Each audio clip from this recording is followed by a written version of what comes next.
Hello everyone, greetings and welcome to Fulfillment Friday on an actual Friday. That's normally wouldn't be that novel, but given recent events, it's a bit more novel. So hello from me, Silver-Quill. I am glad to have you all here, glad to be here myself. But first off, I want to give a special shout out to Swordbreaker 12. I am so sorry to hear about your mom being in the hospital. I don't know all that's involved. I won't say speedy recovery, as that's a little too flippant, but we are rooting for both her and you. And I hope that can be some, even just a little bit of solace in what is, I imagine, a very difficult time. So hang in there.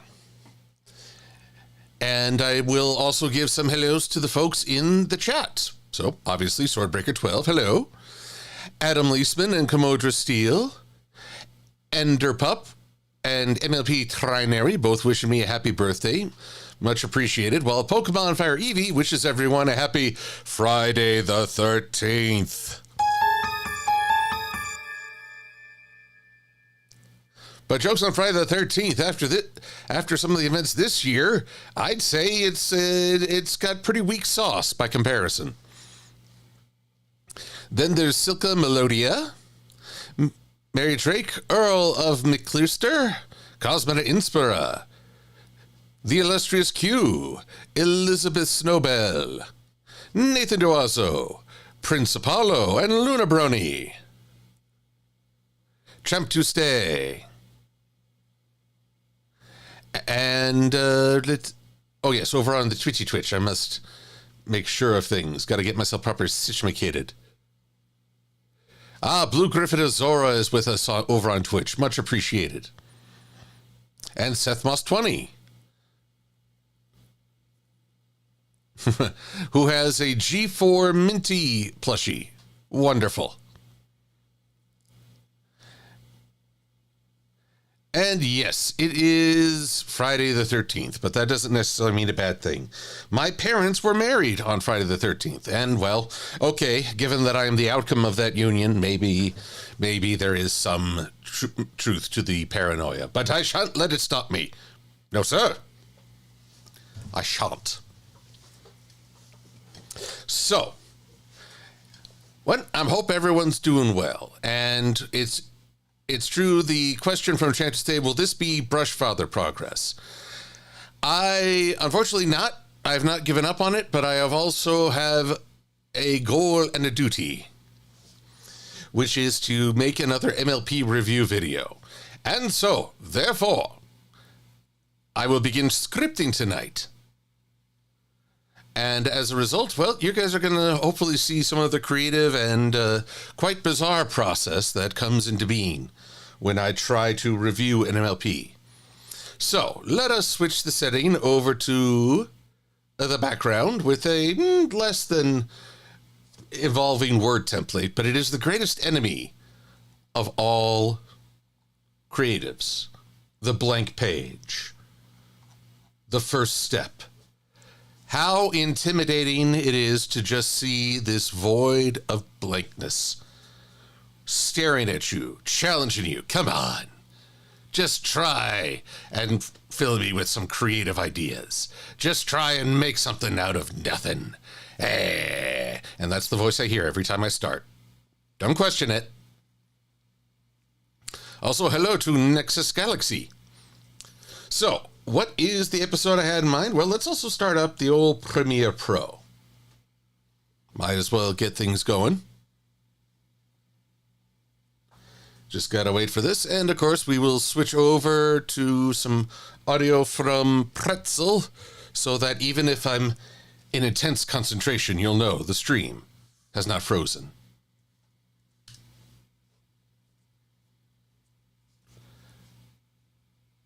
For God's sakes, I already have the Google account. Don't fight me on this, Pretzel. Alrighty. What shall we listen to tonight? Synthwave, chill, happy EDM. 32 tracks in 2 hours. I'll give that a go. We could use a little happiness. Would help if I actually brought up the volume. Okay. New project name. We are going with Hearths Warming. I don't include punctuation in file titles because, well, that just gets really hard on the computer. There we are. Selecting. Template. No template. Import. Way too weird. Oh, come on. I need something more.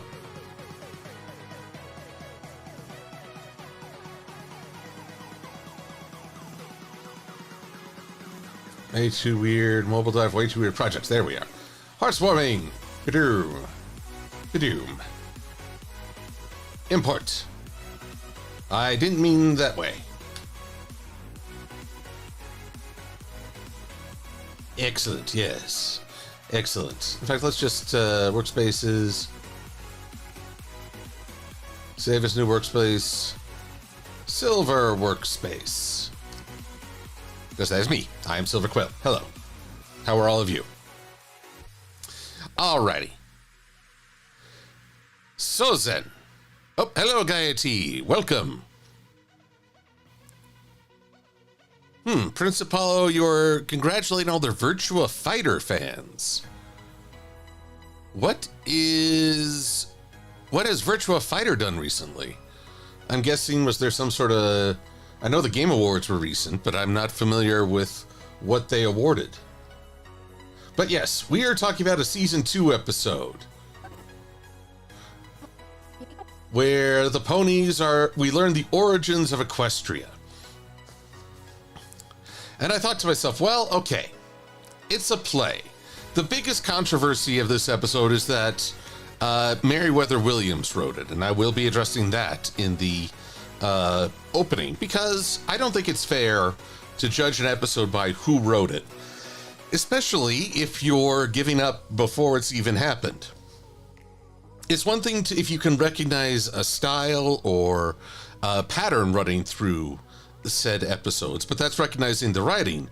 Just giving up on it is honestly defeatist and far too presumptive.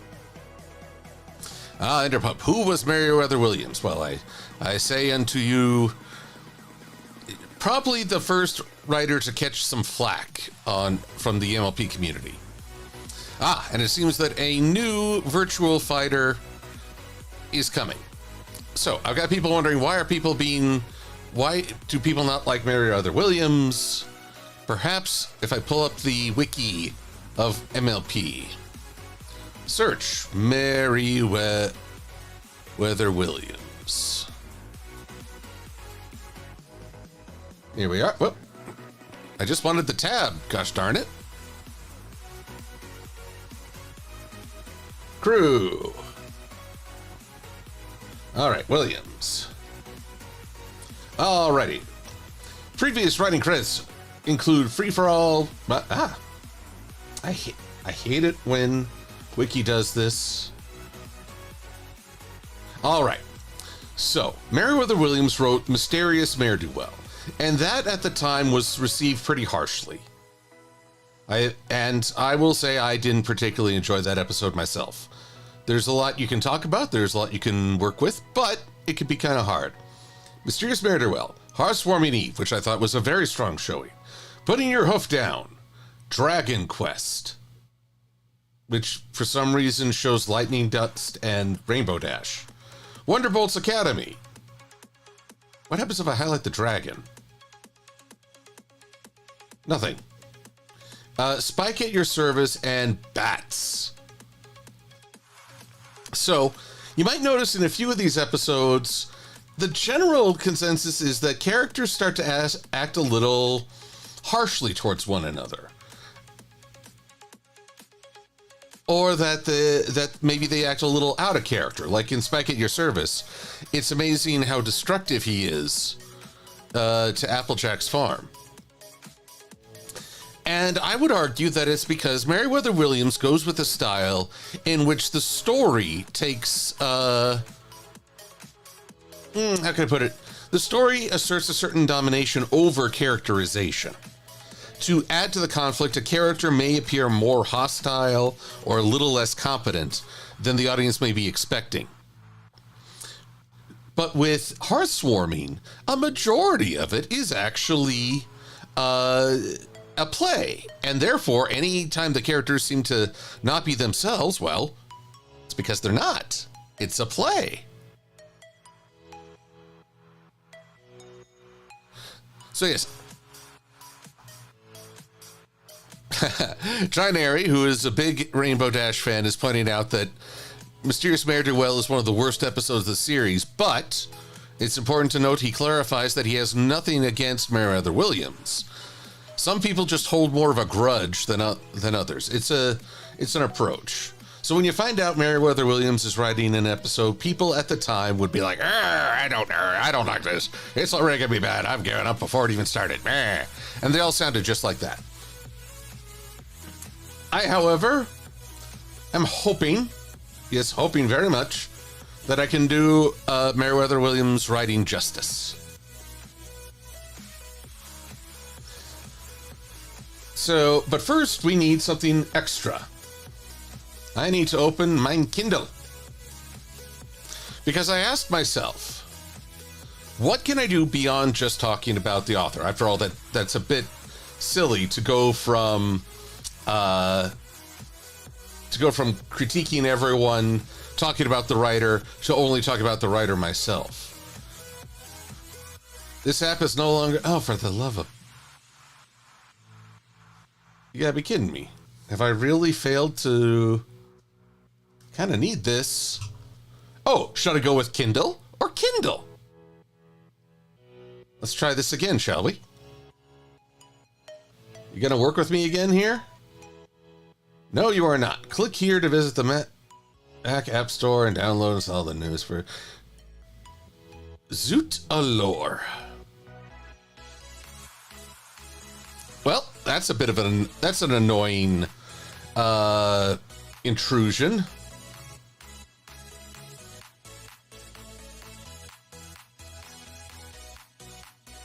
All right, well, we'll deal with that very briefly with a quick aside to Adam Leisman. Hello and welcome. No, Interpub, I don't think that Lucius Merriweather, the VTuber, is the same person. As far as I'm aware, Meriwether Williams does not VTube. Also, I seem to always say the full name. I don't know why. Maybe because it actually is a pretty awesome name. Just say it out loud with me. Meriwether Williams. I think that's a pretty awesome name. It's just fun to say.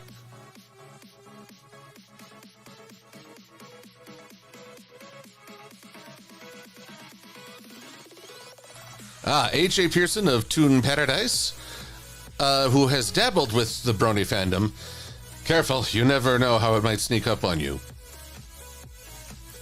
And you make the excellent point, one writer's flaw could be interchangeable with someone else's. We all have quirks, and even the greatest writers have made some stinkers.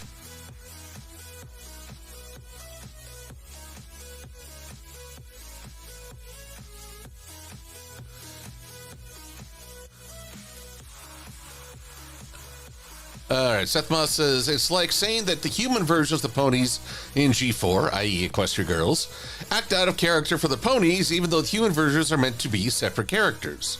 Just look at the human Filthy Rich, for example. A very good example. So yes, I agree with many of you good folks saying it's fine to dislike the episode, but leave the writer alone. Also, welcome back, Taboo 3600.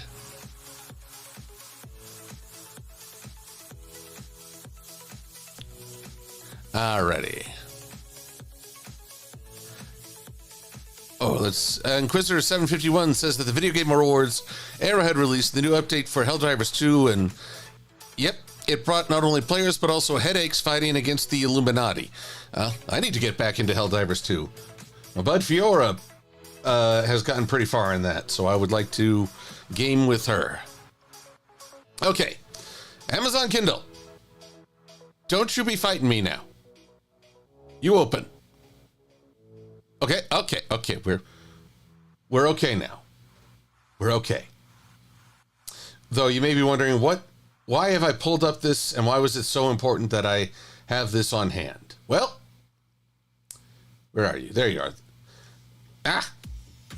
Can I just go to the title on these things? I haven't gotten to do this as much as I should. There we are. I asked myself, well, what's a different meaning that I could try and approach this episode?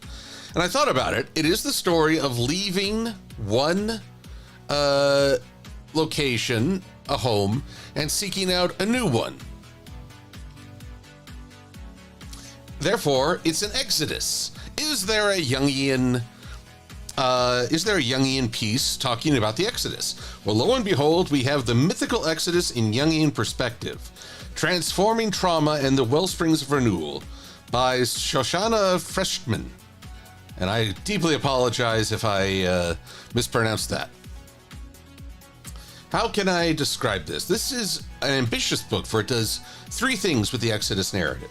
It studies it from a Jungian perspective, a feminist perspective, and perhaps most critically, a Jewish perspective. I'm only focusing on one of those three aspects because as an egalitarian, I'm not always up to date with feminist views. I want to support mutual respect and equal treatment, but I sometimes criticize how feminism, or at least branches thereof, go about it. It's very important to me that we not simply repeat the mistakes of the past and just switch the targets. And I am not Jewish, and therefore I feel I should leave well enough alone there.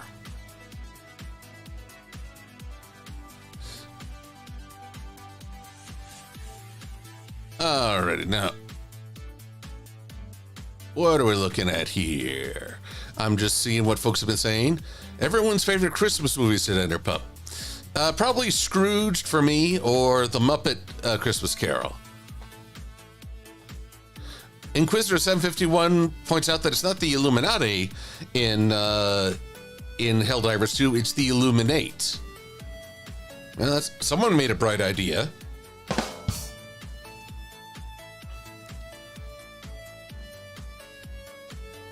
Polar Express for Enderpup. Alrighty. So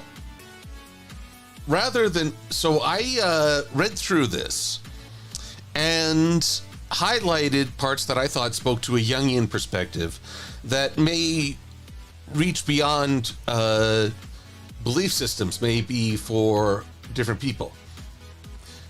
Now I just have to figure out where in the high ground do they hide the annotations. Annotations, thank you. Let's see if I can't expand this a little.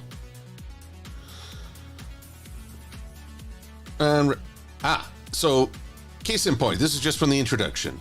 Jewish mystics saw the passage of the Hebrew people from slavery to the Promised Land as a reflective of the soul's movement from separation or exile to a deepening engagement with one's truest self and with the cosmic mystery.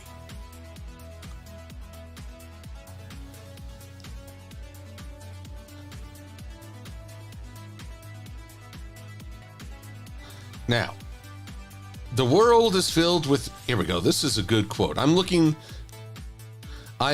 essentially to first populate the Word document, let's get that back up here, with the quotes.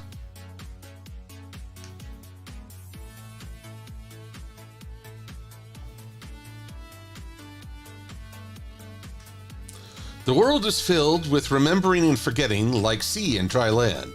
Sometimes memory is the solid ground we stand on. Sometimes memory is the sea that covers all things like the flood. And forgetting is the dry land that saves. In other words, sometimes we find it's easier to forget than to hold on. The author is very clear that one of the biggest hurdles to the faith is that assimilation into a culture often denied them the opportunity to hold on to these memories. And so to conform to the culture in its current state, people would start to forget. All right. Let's see. Worlds Filled with provides a mythic framework for understanding the journey of spiritual development from a state of alienation and disconnection. Let's trim this down just a little. I'll put this before. The exercise provides a mythic framework for understanding the journey of spiritual development from a state of alienation and disconnection. I'm gonna to one of expansion of consciousness and connected with the sacred, symbolized by the movement into the promised land of a more fully realized consciousness. So there's our central premise. Starry Rays, my day is doing very well. I've gotten to make some headway on projects. I enjoyed time with friends this week. Had a good talk with the illustrious Q during the afternoon. And folks were asking about my birthday, which was Tuesday. That was a lot of fun. Sadly, due to an illness at the Denver Center for Performing Arts, I didn't get to go to a play with my friend as we originally intended. But we found a really great substitution. We went to the Alamo Drafthouse and watched the movie Flood. Kind of funny that I just talked about, Flow. It was called Flow, but it does deal with the flood. And it is a fantastic movie. I really, really want to emphasize this international animation project is one of the best made films I've seen in a long time. It relies wholly on natural sound, and while sometimes the animal characters can look a little surreal, they are nevertheless very natural feeling, and I loved it. I would offer it to anyone. Yes, in Pup, I did have some cake. Had it with my family on the weekend when we all got together to celebrate. And the best part was when my brother's dog, Jack, hearing everyone sing happy birthday, comes right up to my lap and puts his head there, looking up at me with this excited expression, tail wagging, because he somehow understood what everyone was, why everyone was celebrating. It meant a great deal to me. Alrighty. Let us continue mit the Kindling. It's a framework, narrow place, promised land. Okay, we just talked about the promised land. The eternal light suspended above the ark. I do not speak Yiddish. My pronunciation is going to be horrible. I can only apologize and ask people's patience with this. Okay, here we go. Here we are. This one's kind of interesting. Copy. I'm going to put... Here, can I just move this down? Marvelous. Moses de Leon in 13th century Spain. Prior to the Zohar, de Leon wrote a text called the Paradise. He used 4 consonants from the word paradise as a guide to understand the teachings of the Torah on multiple levels, but represented by root letters PRDS. And here's why am I quoting this? Because this is also how I like to approach stories. First level is Peshat, or literal meaning of the story. That's where I think most people derive their enjoyment from MLP. We watched the episode. It might have been fun. It might have been silly. It might have been a little sad or tug on the heartstrings, but we enjoy it. The second level, Remez, corresponds to the allegorical meaning. So this is where we might talk about the moral of the day or see if there's a similarity. Third level, Darash, is where we amplify the text through the great teachings of scholars and sages. Now, in my case, it's through Jungians, as well as our own insights. The fourth level, Sod, is the mythical or hidden meaning of the text. That one's a little harder. I think if you were looking for a religious comparison, you might have that level. But at the moment, well, I'm kind of blending Sod with Remez and Darash. So it's a bit of a... But I wonder, PRDS. I wonder if I could somehow adopt those consonants into a same idea, more contextual word. Well, we'll tackle that when I get there. Got to think this through. All right. Observe that people and culture... John O. Wilson observed that people and cultures heal and recover from trauma in a phenomenon he calls post-traumatic growth. This is a big theme in the writing, that trauma, while no one will ever say, oh, it's so good that you went through that, it is often a motivator to shake us out of complacency into a new, hopefully more developed consciousness. But it hurts like hell to get there.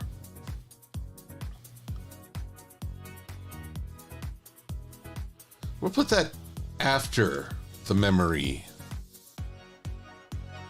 Oh, thank you, Mary Drake. And hello, Boo Fonfile.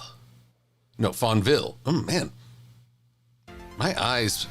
You know, sometimes I wonder if I have like a really low level dyslexia going on, because words seem to change their meanings. Or maybe I'm just not looking directly.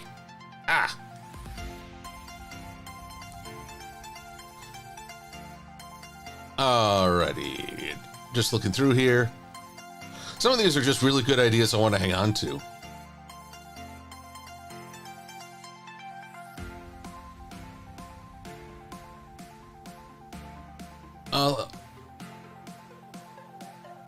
Alright. Many modern people, because of our faith, fail to achieve identity with the larger group and must wait for the moment when the individual self-reaffirmation can effectively compensate their lack. Not quite. It's a good insight, but I think there's more.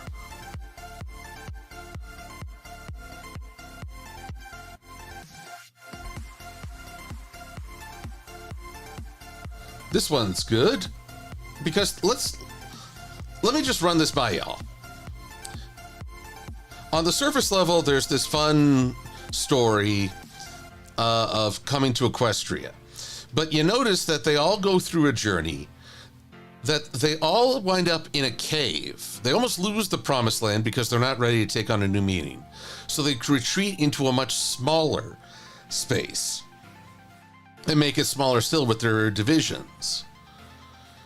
In this book, the author compares passing through the Red Sea as almost a birth in the physical sense. In the same way, could one consider the cave a womb as a new perspective is birthed?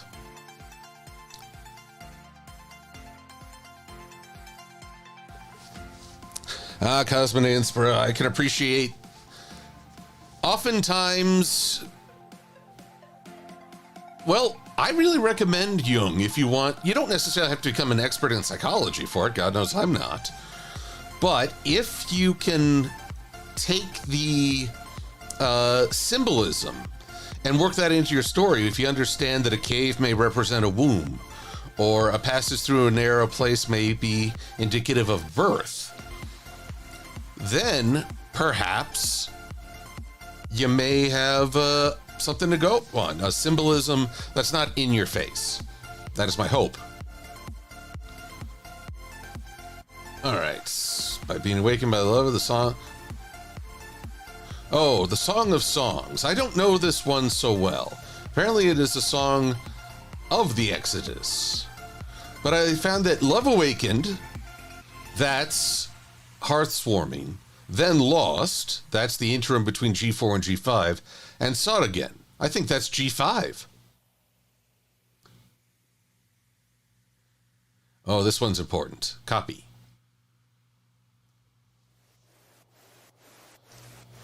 When we suffer trauma, both personal and collective, there are theories that a society itself can experience trauma and can become part of the cultural conscious. We're wounded in our capacity to love. We may believe that we were hurt because we are unlovable. And I'll say this to everyone listening, you are worthy of love. Even if there was a past hurt that made you question this, that's not reflection of your value as a human being, and especially being a person worthy of respect and love. Will the script have a theme, Enderpup? I don't know yet. I don't think I'll try to be as ambitious as last year, mostly because I completely missed Christmas and actually made it into... I actually posted it in January of this year. Oh, I can't promise anything. See, this is what I do. I get so involved, my head produces all these ideas, and the rest of me can't keep up. That's just how I am.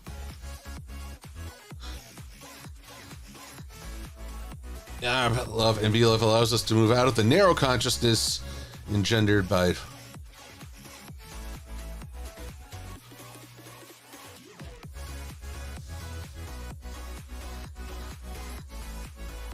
Here, oh, come on now. Work with me here. I want you to... Healing our capacity to love and to be loved allows us to move out of the narrow consciousness engendered by trauma. All right.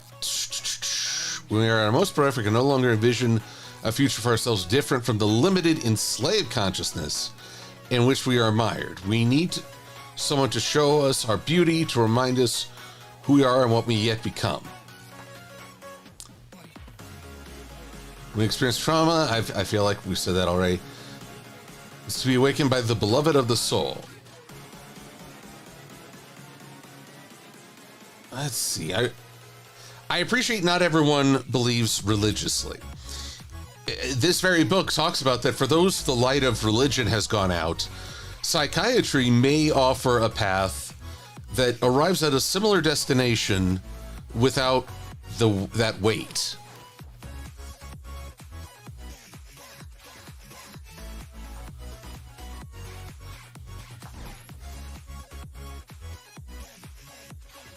Welcome back, Swordbreaker.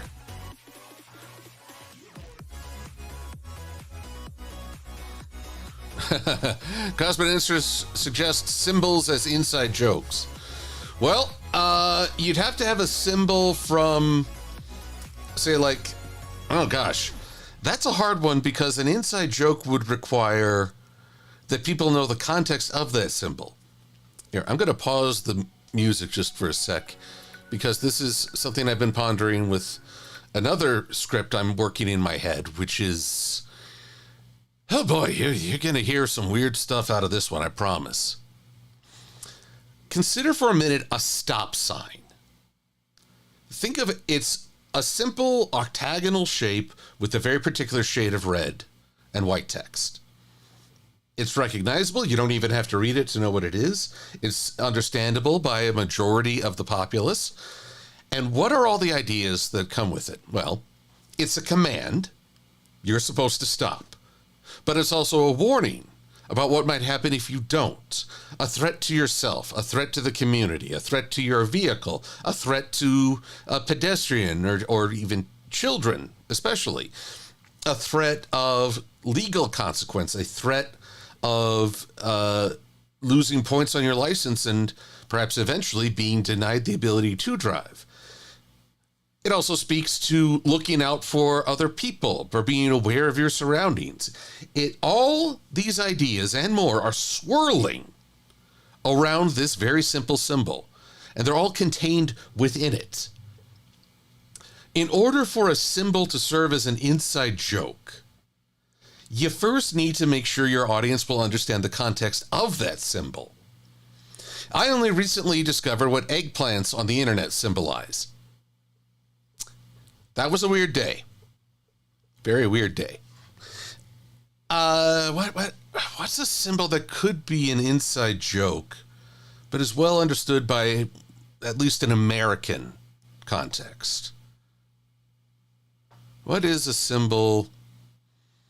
I mean, there's like the eye on top of the pyramid that's on our money.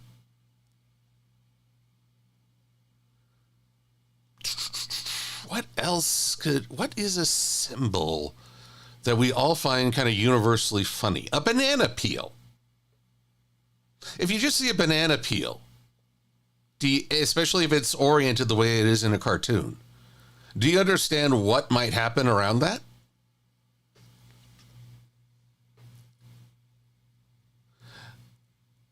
Ah, Krizzy. Oh, I'm glad you're here. It's always good to see you.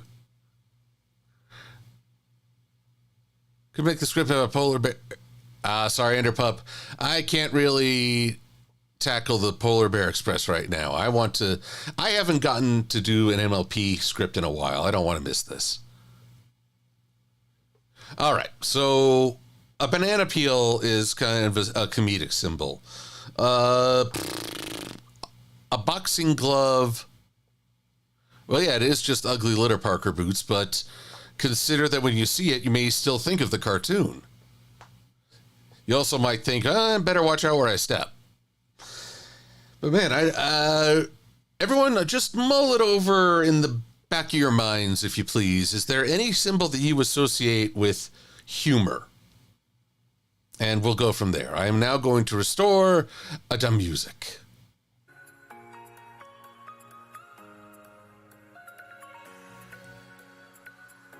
Whoopee cushion. That's a good one, Enderpup. That's a pretty recognized symbol.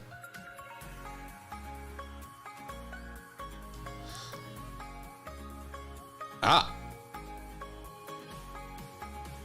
This one can be... Well, let's insert... Let's see. Let's move you down a peg. And say... The essence of trauma is not that some injury occurred, but that there was no loving arms to hold us and help us integrate and make meaning of the event. I would say that, yes, the fact that we were hurt can be very much a part of trauma. I mean, just the physical pain. But it is true that without a sense of love or support, it becomes that much worse.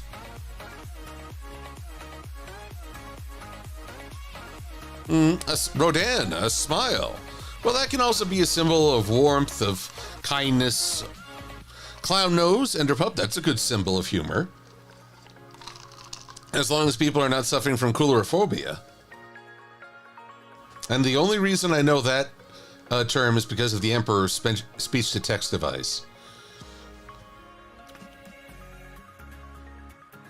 We feel... All right, I don't want to focus too much on trauma because, well, I don't want to be aggravating old wounds.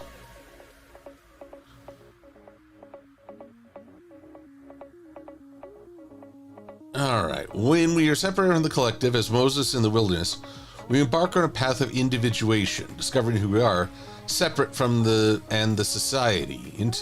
Well, I'm going to have to see if I can find that, because I apparently only highlighted a little bit.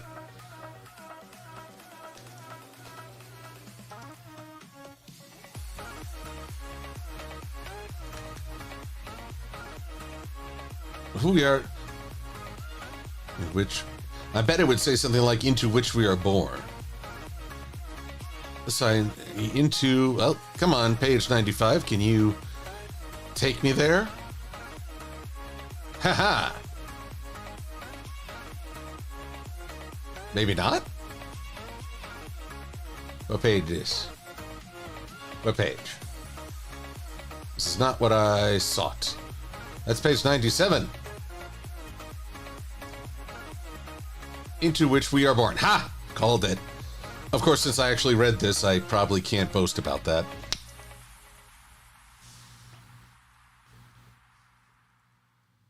Also, you may have noticed I just keep referring to the author as the author because I don't want to keep butchering that last name.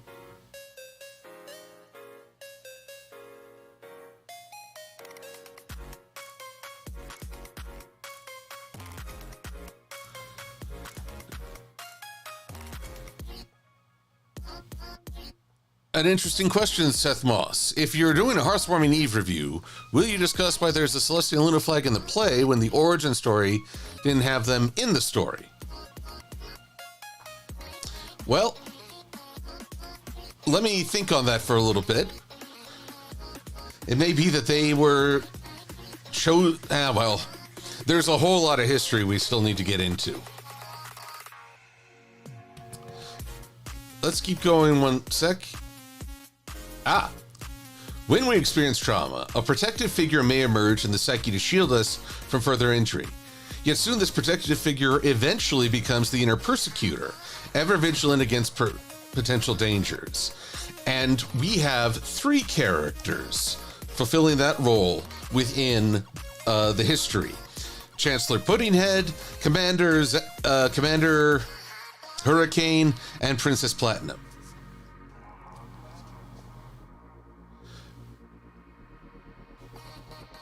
Ah, man, I keep losing my spot because I click in the wrong place.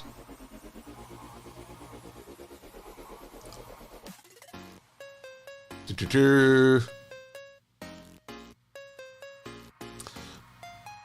protective producer keeps us from spontaneous expression. We live in the grips of a complex that keeps us afraid and quiet.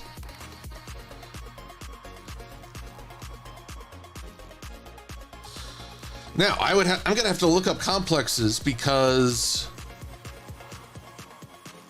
well, each of the 3 leaders demonstrates the power of their respective pony race, but not necessarily, I have to look up what that would be a complex of. See, this is what happens to me when I'm trying to figure this stuff out. It's really start with the hard stuff, the Jungian study, and then ask myself, how does that apply to this children's cartoon? And I totally understand why many people would say, whoa, that's weird. And you know what I say? Yeah, I'm weird. I've never met a normal person. All right.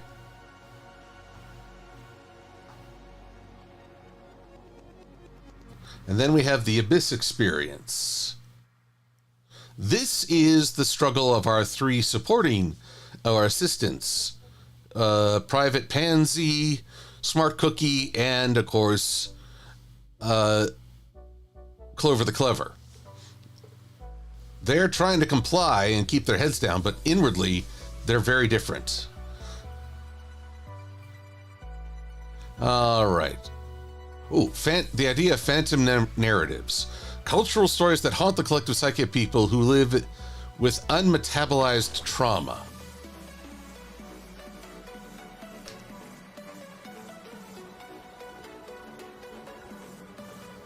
And part of trauma is bringing mourning to consciousness.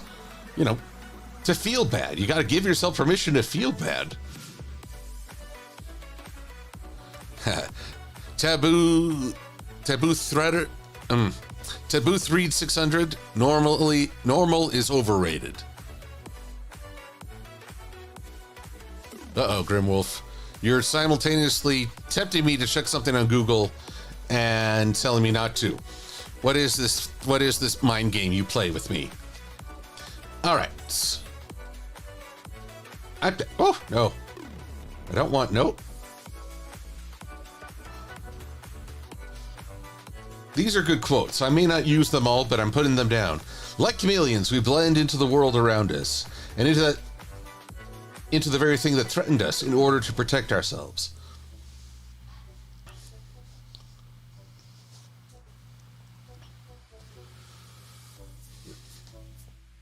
Alrighty. Interestingly, this does talk about the various plagues that swept over Egypt as part of Exodus.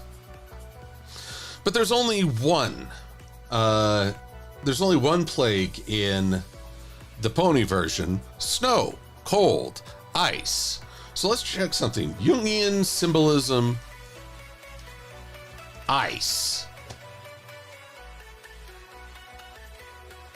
Ice can represent a variety of things: rigidity and frigidity, coldness, absence of love, difficult territory, emotional coldness. Frozen feelings, or, well, again, emotional coldness. Individuation journey. Alchemical process. I don't know much. But it's also the voice of the archetypal other.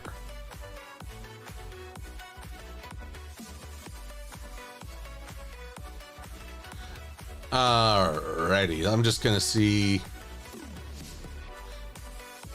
Arctic Images, Chasing Ice Through, Carl Jung's Liber Novellis. Yes, I'll accept it, cookies.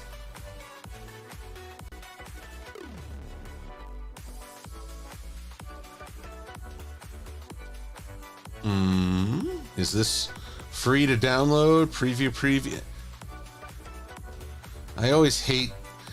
I hate what we've done with education, because we suddenly we put a price tag on information, and therefore your only way to get it is to go through institutions. I will have to order a copy, for my hatred is great. All right, but that's okay. We'll deal with that. Oh, Swordbreaker, you're playing Marvel Rivals. Oh, the Wendigo debate trinary. Well, I already talked about the Wendigos before, although people corrected me about the deer skull that is often depicted. That's a more recent thing.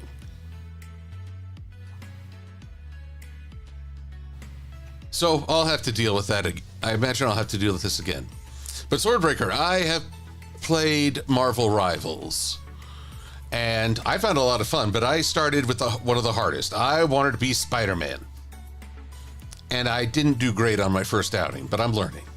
Watched a few tutorial videos, so I'll try again.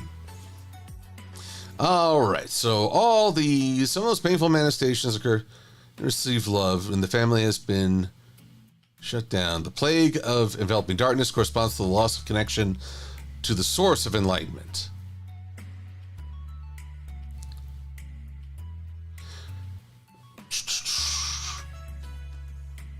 When we experience trauma, we create a false sense of, narcissism.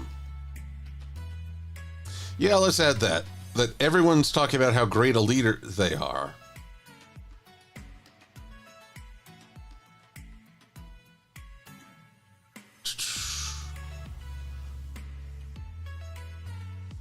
Tools, table, insert, rows below. Insert rows below. So this is where narcissism comes from. We start to envision our perfect self to cover up a great deal of shame and pain.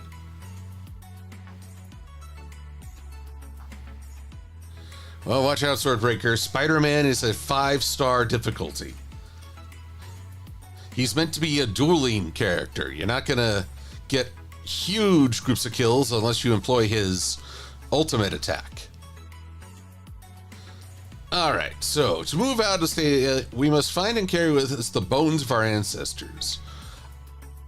Our link to culture. Well, I'm going to hold off on that because that gets into... This was especially part of something I didn't know from my reading of Exodus, that carrying Joseph's bones was part of the prophecy of leaving Egypt.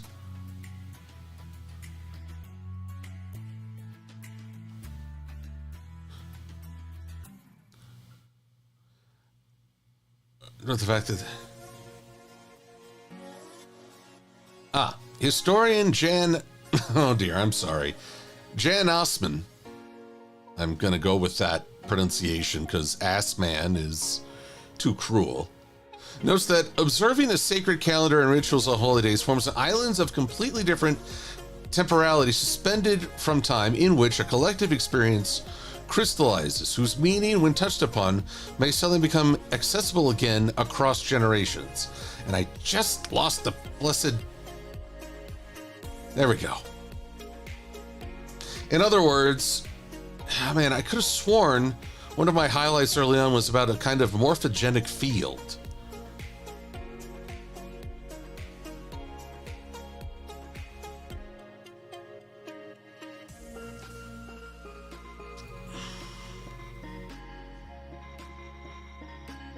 All right. Dark Feminine, this is Lilith, which is more to deal with feminism, which is important, but not quite what I'm going for in this episode. Hello, SpriteMon98, and welcome. What's the opposite of narcissistic? Like you feel like absolute garbage, asks Enderpup. Well, I would think depression. Opposite of I'm Googling this right now. Egoism. Trinary. As I turned 44 this year, Trinary gifted me with a rather exceptional tip. And yet he keeps giving. All right. What is egoism? It's the opposite. The personality trait involves a fear of seeming narcissistic, causing a person to be withdrawn. Being very generous, receiving less in return from others. People who align more with egoism than narcissism may generally put others before themselves. An egoist may sacrifice their needs to prioritize another person's desires. Hello, voice of reason. Glad to have you here. So, yeah, if narcissism is all about me, egoism is all about everyone else. And the healthy part, the individuation, lies between the two. Same ground. Oh, I've lost my Kindle now. Just right in front of me. Oh, man. Okay, yeah, my eyes are getting tired. Medieval scholars. All right. Oh, this is interesting. Some medieval scholars wonder about when Moses sings at the end. So they posit that he sang in the middle of the journey through the Red Sea, and rather than a song of victory, it's a cry out of fear. I mean, this is scary terrain. You are going through an ocean, essentially, with only an unknown power holding things to the side. You'd be terrified.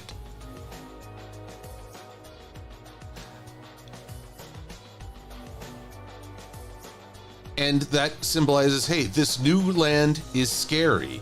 It's tough. And if we're to believe that Grogar took control of Equestria after the ponies resettled, it comes with more than a few hiccups, let's say. Voice, almost done with week 2 of the new job. Congratulations. I can imagine it's exhausting. I mean, that first day, you're lucky just to learn where the bathroom is. I remember plenty of first jobs where I went home utterly exhausted in mind and body.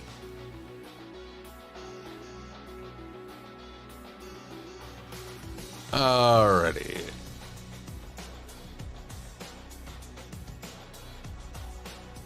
Another good line. See, I don't know if I can work in all these quotes. They're more sort of a guideline for me to follow within this. We entered the sea, the Red Sea, not advocating people drown themselves, where fear becomes unbearable. Most likely, we would never take that step into the sea unless our very lives depended on it. So yeah, it is a great human paradox that we live with terrible trauma and sadness because it's more comfortable than dealing with the unknown.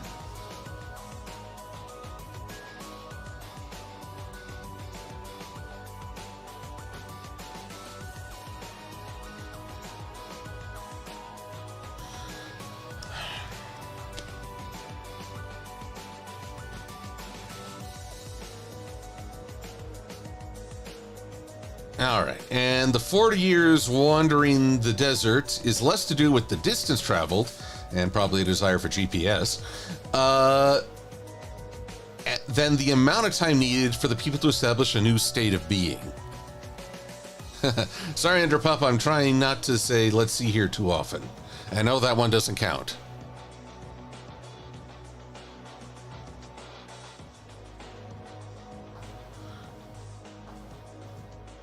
Alrighty.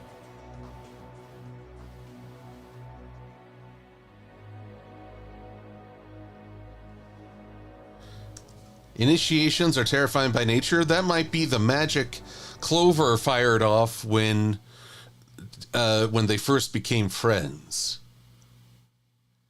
Ego becomes the servant of the self, as our increasingly psychological wholeness and complexity, in which we may live in ongoing and deepening connection with the source, we may be filled with fear and lack of trust. Well, that just comes with the territory, unfortunately.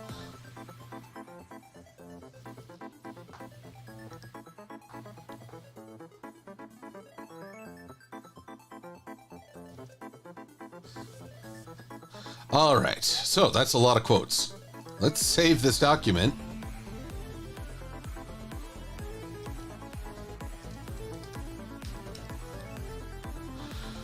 Whew, man. So that's been me copy and pasting good ideas so far. Now let's take a look at the episode, which I put on Premiere Pro. And I need to change the audio hardware. Settings, audio hardware. Back to Rodecaster Pro, yes. All right, well, now we get to go through the episode and just talk about some key events. Oh, lordy. I don't know if you noticed, but look down here in the lower corner. How many audio channels does this thing have? Zutalor.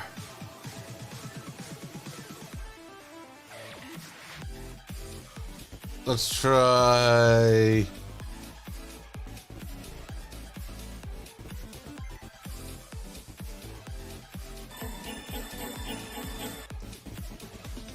Okay, good. I did remember to unmute. I'd feel so silly. Otherwise.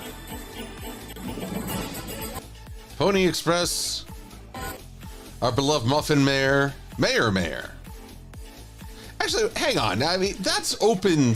I've heard of open seating, but that's ridiculous. That's got to be freezing. Oh, okay. I see Swordbreaker and Trinary indulging in Batman-Superman team-up. World's finest. Cherry Fluff Belly, I hope you have a good dinner and congratulations on surviving a 3-day bus ride. Egads. Well, I mucked this up somehow. There's no audio. Well, no dialogue. Although that's something special too. What about now?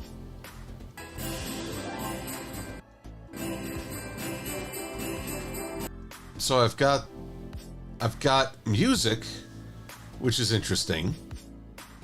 But where are the voices? Let's try center. Candlelight, here we come. Okay, good. Oh, I do hope I look festive enough. There it is. Candlelight. It's only a model. Okay, yep. That's going in the script.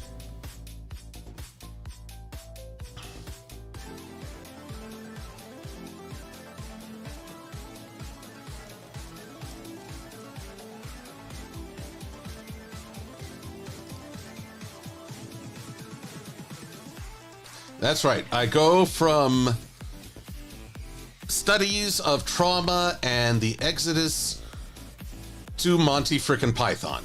Again, this is how my brain works.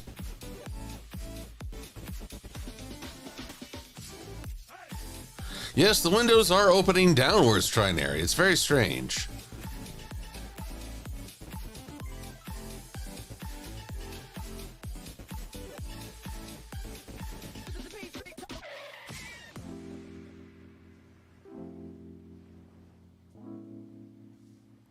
Well, Pokemon Fire EV, Piki acts like they've never seen Candlelight before.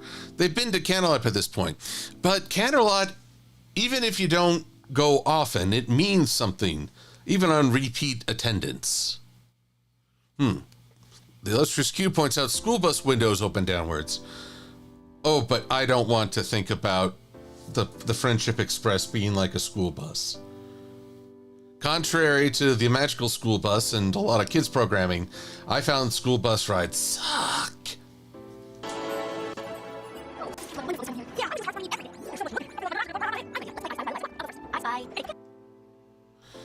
Yep, and I believe that candy cane that's currently threatening Scootaloo's taste buds, that's a Christmas Story reference. Okay, I just thought of, oh no. Having a broom shoved up your tuchus just to emulate a tail, that has its own perverse meaning. I probably shouldn't put that in the video, but I'm thinking it because I'm a horrible human being. JYoshi64, I am doing a review of Hearths Warming Eve, but I'm also using a Jungian study on Exodus stories to try and perceive a deeper meaning.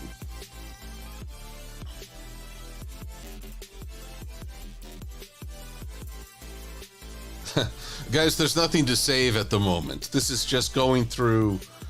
I mean, I've saved my document.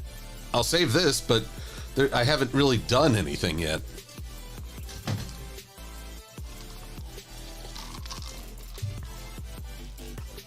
All right, so.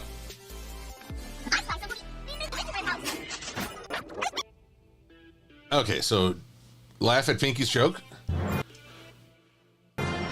One day, Twilight, all this will be yours. You know, that Grand Hall seems grander still. Actually, yeah. That Grand Hall seems a lot wider than at the start of Season 2. Forgive me while I pull up a file just to...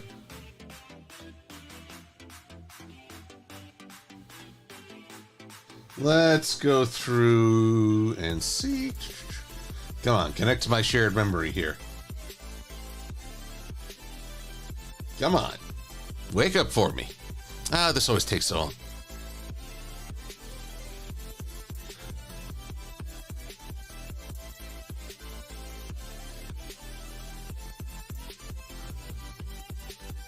Oh dear.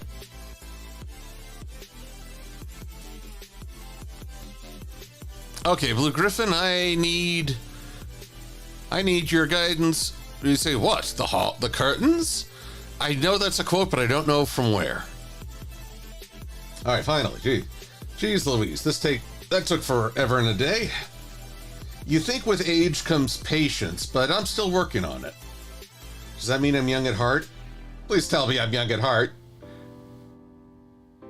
All right, Return to Harmony, parte uno. Yes. I want to start. Everybody. Okay, yes. And just so I don't risk demonetization, I'm just going to. But you know, it may happen. Okay. Canterlot Hall. This is where the Grand Galloping Gala started.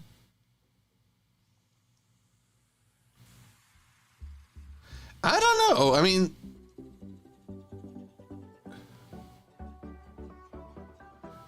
Yeah, this hallway didn't look that big on the outside.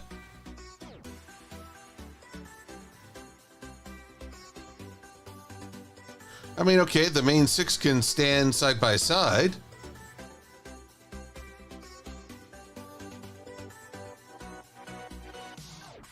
But this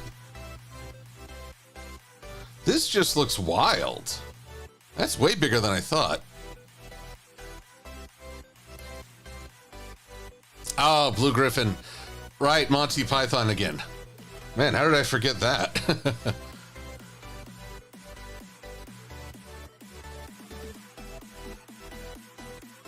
Oh, Fire Tiger, Black Rose.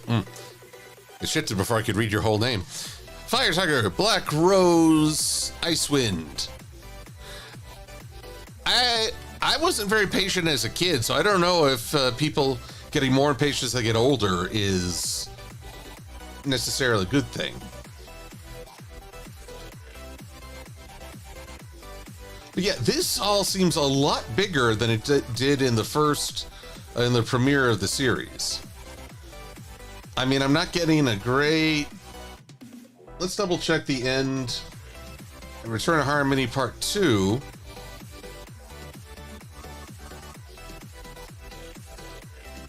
Yep, see you in Season 3, Discord. Back at Canterlot. Okay, they're walking through. Alright, that's Celestia's throne room, so no comparison there. But I'm not crazy, am I? This does seem bigger now than in the Return to Harmony.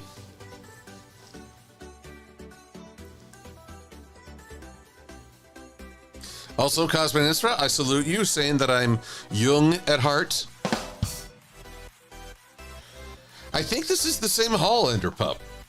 I mean, I see the stained glass windows of Twilight and Friends defeating. Just seems a heck of a lot bigger, doesn't it? All right. Well, anyway, moving onward. Hello, Muffin Mare. I can't believe that Princess Celestia chose us to put on the most important play of the season. Do you guys know what an honor this is? For all of us? Oh, I wish she had nodded me on something. So, Fluttershy is afraid. Of course not. All across Equestria, ponies are preparing their own pageants for Hearths Warming Eve in their own towns. Okay, that's an important one. So, let me hop back to Kindle. It's gotta be, I know I highlighted something about a field. Forgetting, yada yada, truest self.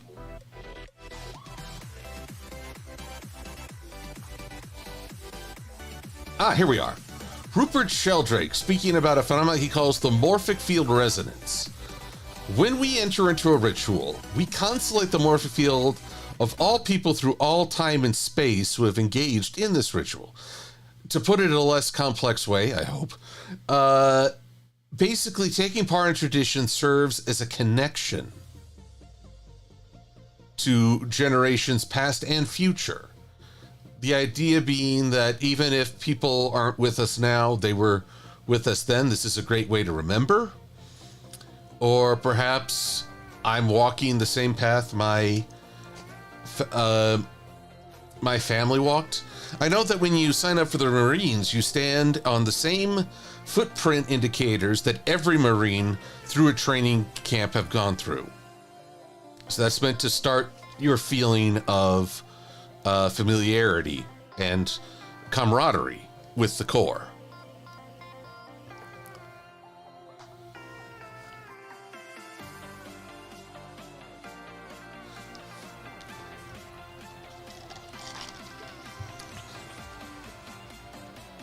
Already. It's tradition. So you're saying you'll be too busy to come to our play? Well, no. All right, so let's pull up MLP.fandom. Because, you know, I'm not copying and pasting enough.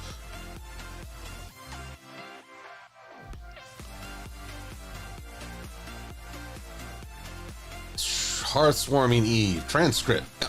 Stop that. So frustrating when it does that.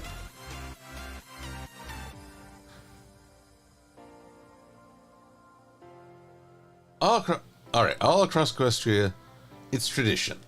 So that's a great line from Rarity that can lead us.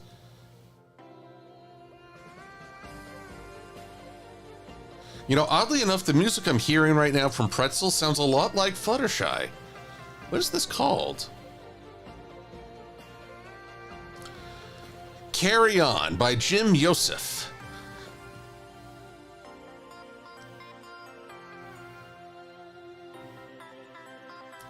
Alrighty, keep on rolling. Well, Pokemon Fire EV, I don't know if Chancellor Puddinghead was wearing actual pudding. I suspect it was really just fashioned to look like pudding. To our play? Oh no, we're in the Canterlot pageant, the biggest, most important production in all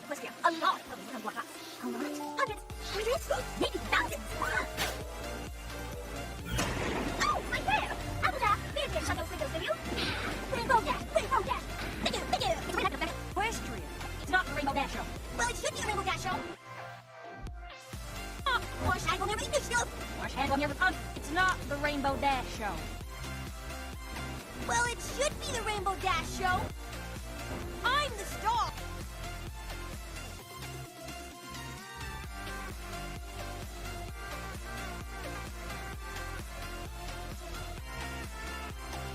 Now, what jokes can I make about the Rainbow Dash Show?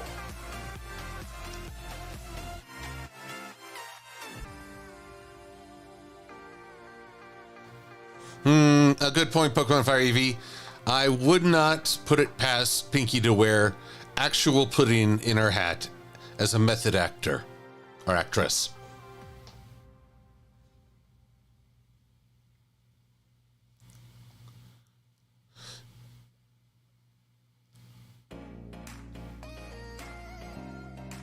Actually, now I'm starting to wonder if I could make some sort of parody.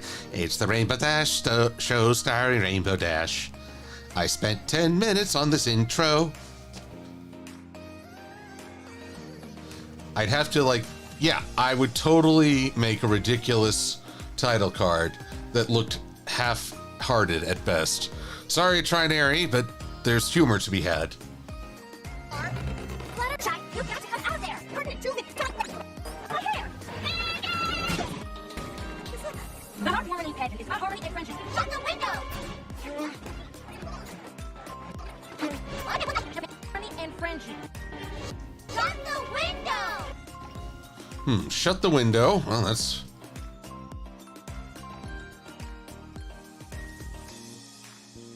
Shut the window, and then I can go into the Hateful Eight.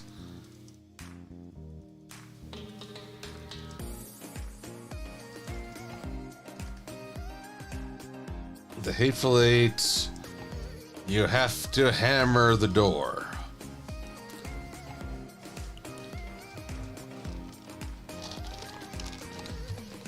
Ooh, crayon. That's an even better idea, Swordbreaker.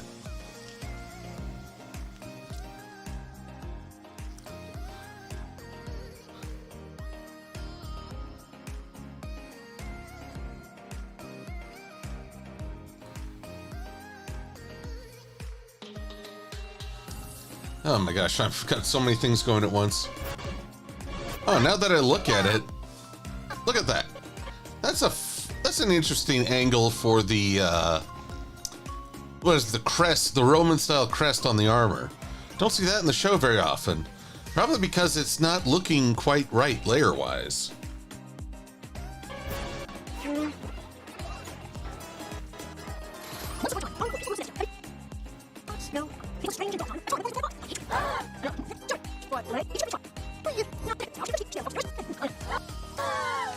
Okay, so at this point when the play actually starts, that's where I'll go through the, shoot, I should have... Let me fix this real quick. Gonna have to insert a lot of rows. Insert. I'm mature.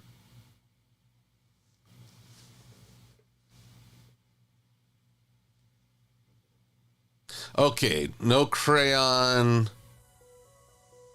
But what about like construction paper? Like really well-crafted construction paper?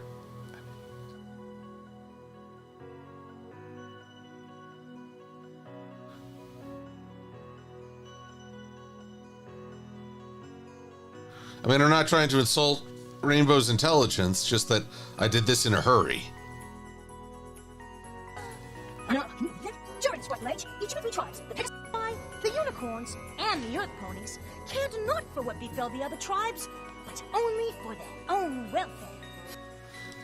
Wow, he's going for really high-end old ponish. Cared not.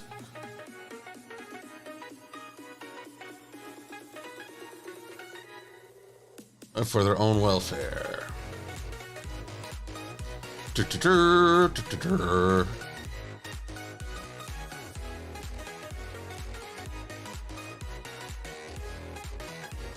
And then tool table.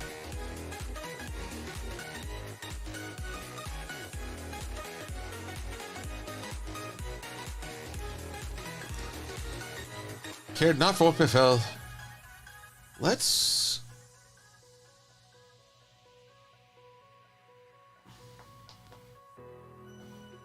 see. Oh, I said it.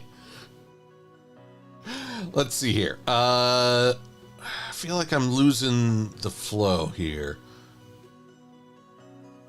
So I need to move this part before Spikes talks about the 3 tribes. And the Pegasi and the unicorns. Let's get a little space in there. It's a little too much space, but whatever.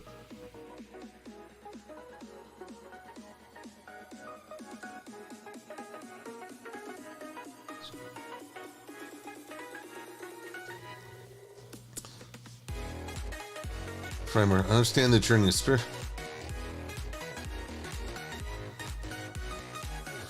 And let's move the wounding, because some kind of trauma occurred. Don't know what, but something happened to wound all pony kind. Table, insert, try to keep this.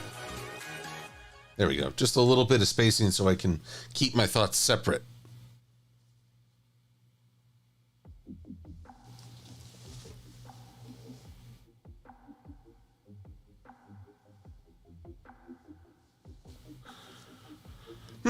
That's an interesting point, Trinary, that somehow we're back to the concept of symbols, that a crayon is meant to represent fledgling activity, but in the context of an adult using them, they're somehow seen as regressive or diminished intelligence. So yes, context is a big thing. Though, I think it was Pokemon Fire Eevee who was wondering earlier about using symbols as an in-joke. Would be funny if you find out that an artist has drawn like this fantastic piece, and then you realize it's all drawn in crayon. It's like the duality. There was an art piece of yarn, brightly colored yarn, rainbow themed, arrayed in these fantastic patterns by a Mexican artist. And as I learned,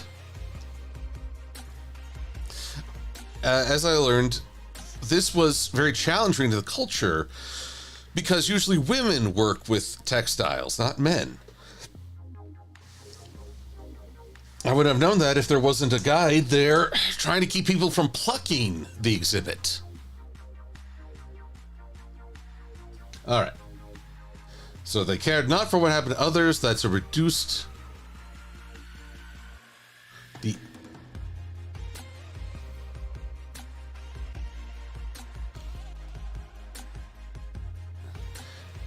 And then one might ask, why are the ponies harping on this?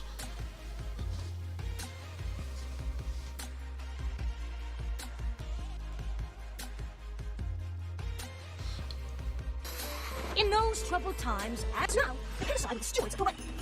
But they demand something in return. Food that can only be grown by the earth ponies.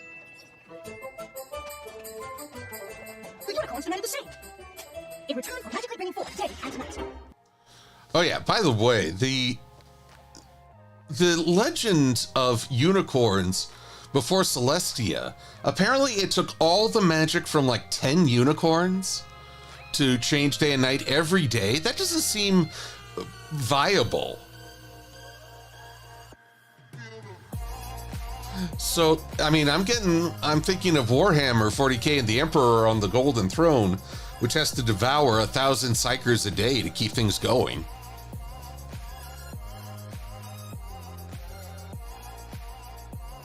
Yes, Blue Griffin, that yarn art that I talked about at BabsCon, very much, that's the same one.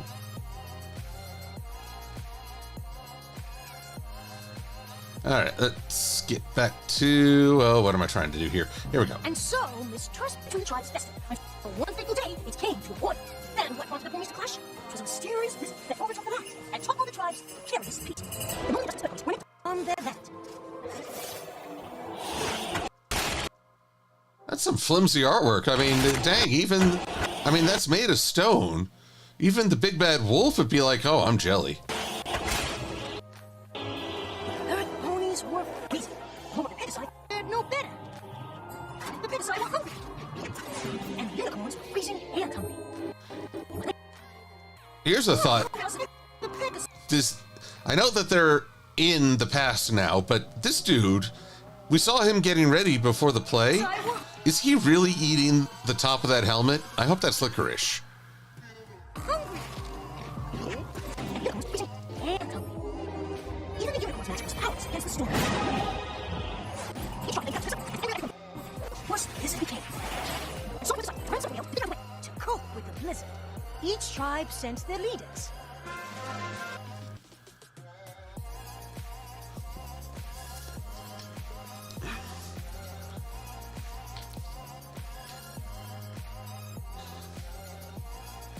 All right. World is filled with memory of forgetting, sea and dry land.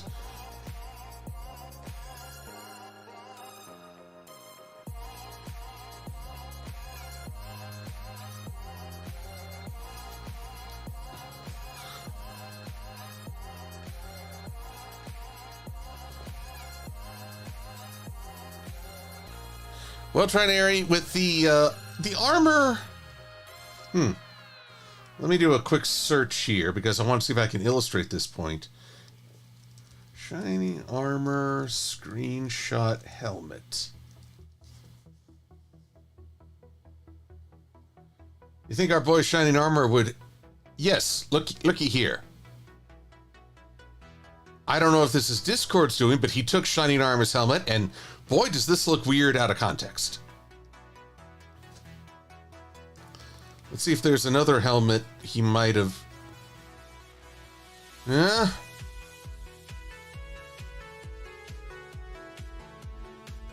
No, I'm not sure how many episodes he...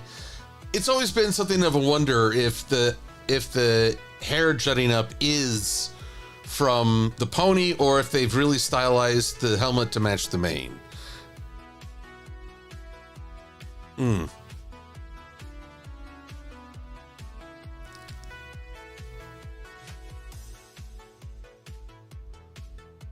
Enderpup, you're talking about the gods had to sacrifice themselves to make the sun move? I'm not familiar with that mythology.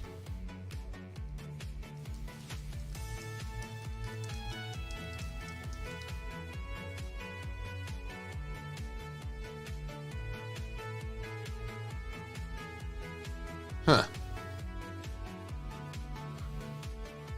Was my favorite Christmas movie or special villain? Seth Moss wonders.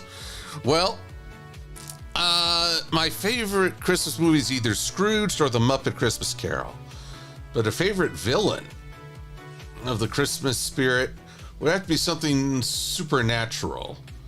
Probably like one of the Rudolph, like the Humble Bumble. That thing scared me terribly as a kid.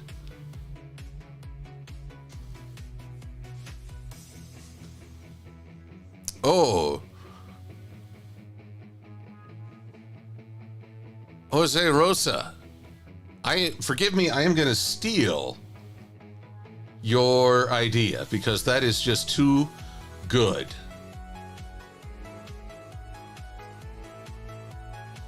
This is a story of a flying Poe with a pet tortoise and a cloudy home. Of weather patterns? Of weather patterns. That's brilliant. Patterns. She wants to move. I'll see if I can't continue that.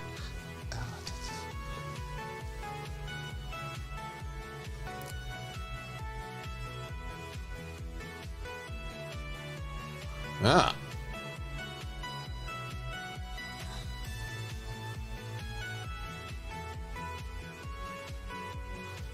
Let's see. Let's clear the formatting here. Oh, very good. I'll try to expand on that. So everyone, let us take a moment to applaud Jose Rosa, because that's both wonderfully creative, funny, and a really good adaptation that I never would have thought of. So thank you.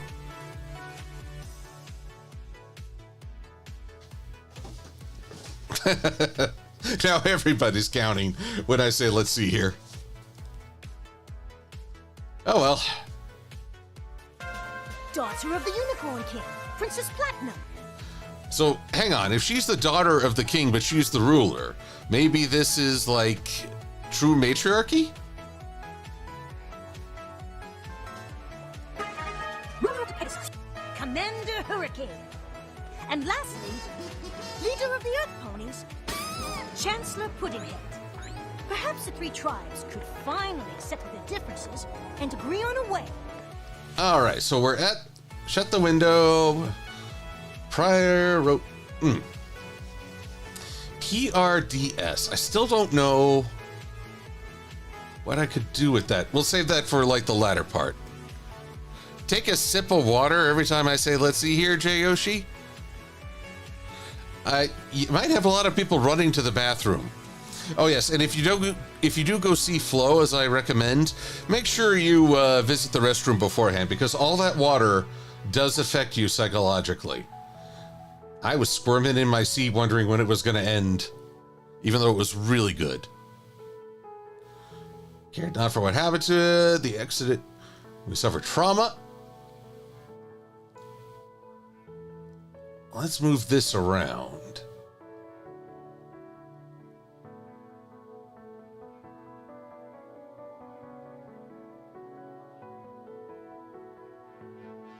All right. Exile. All right, so they haven't really exiled themselves yet. They're in the plague stage essentially, and I need to read that Jungian article on ice.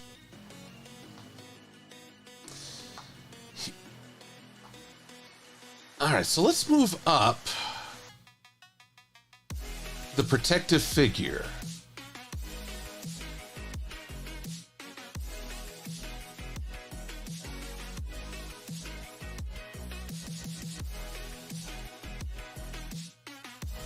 Because this is when we introduce the...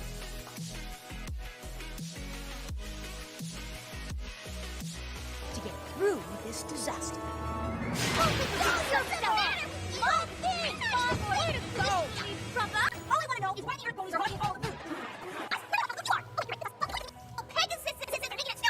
For the 100th time, it's not us. We're not making it snow. It must be the unicorns. They're doing it with their freaky magic. How dare you! Unlike you Pegasi ruffians, we unicorns would never stoop to such a thing. Wait a minute. Hamatha? Hamatha? Good gravy. I need to make... Come here. Where'd you go, my little pony? That's the crew that's being mean to Meriwether Williams, which I do not endorse.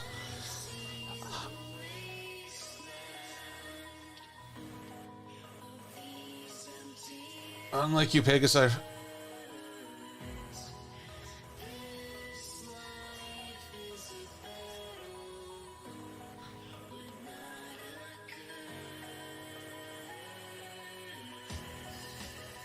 This life... Oh, okay. I kind of like this song saying this life is a battle, but not a curse. But, you know, my policy, I don't like having to compete with... I don't like to have to compete with the vocals. Our Lives Pass by Phantom Sage and Emily Styles.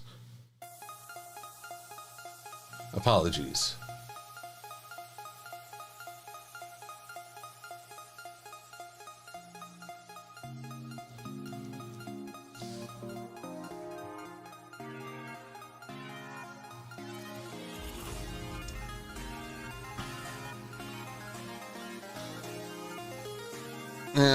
Now I have to remind myself, what is it when you try to emulate a sound with your own dialogue? For some reason, that is escaping me at the moment.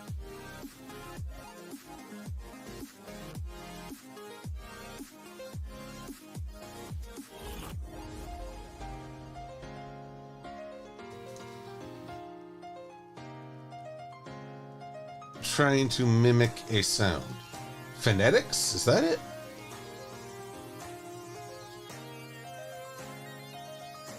onomatopoeia.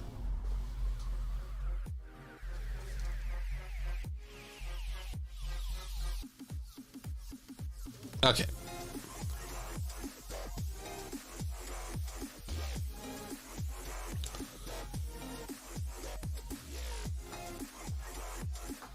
But yeah, I might have to hold on to that hummufa.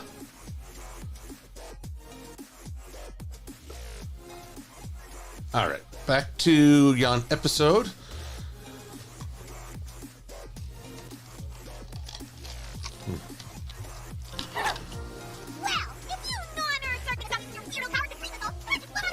What a shocker! I heard Tony with no ideas! Okay, please cease with that insult! You're not the cause of your world's snootiness! I beg your pardon! I am a princess! I will be something that way! Well, I believe in first! No, I curse! And listen to me! So we sort of tried to not turn out as let's hoped, and really... I gotta say, for a pageant here in Canterlot, they're really going with minimalist set pieces. Return home to pick their wounds, and basically complain.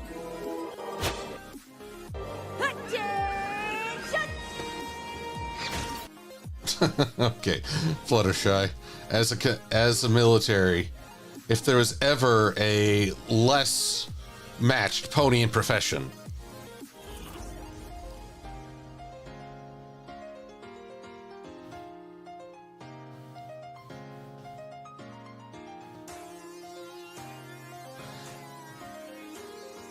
Imagine unicorn sacrifice 10 unicorn magic to move this by drain their bodies of magic or go full Aztec. Yep, that seems pretty frightening.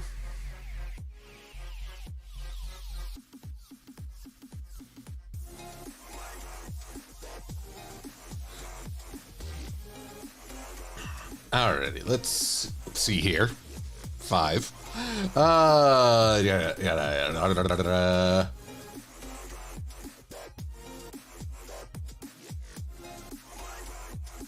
Will you speak to me?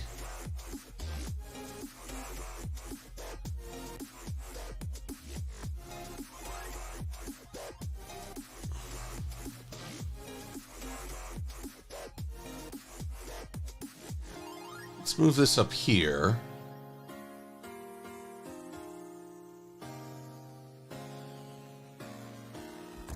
Promise of a more realized consciousness.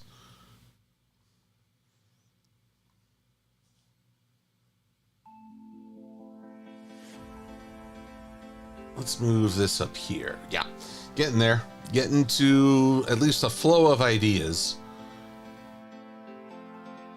Table. You know, when I started doing MLP reviews, I really did just go with my own personal takes. But I guess after a while, I wanted to learn more or bring something better to the table. Now, here I am, copying and pasting really good ideas from other folks and trying to string it into the narrative of this show.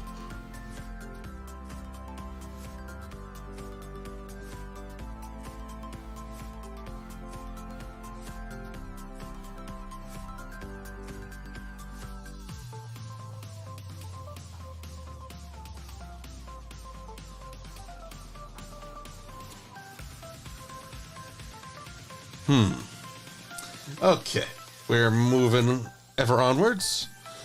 So, we're finally with the 3 assistants.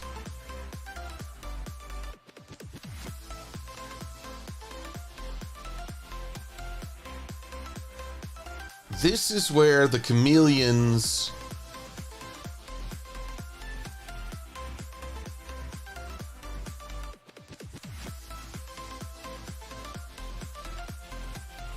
are.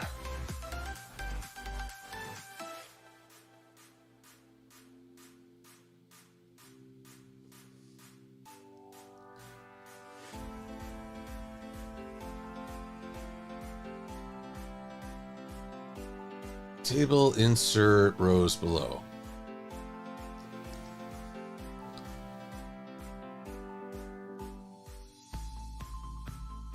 And we'll move Historia Jen Osman. Yeah, I'm still working on that.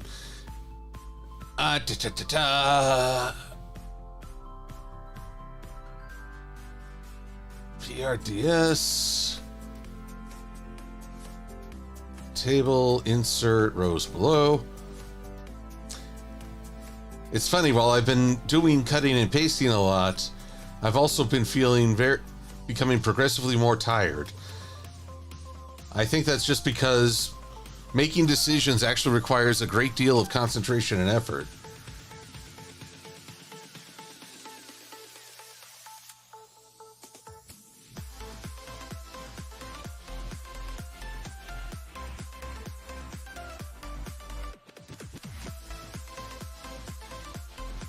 Nope, I don't think I did that right.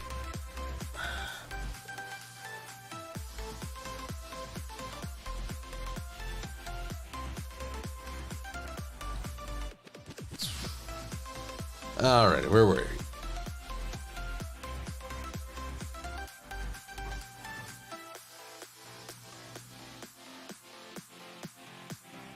There we are, much better.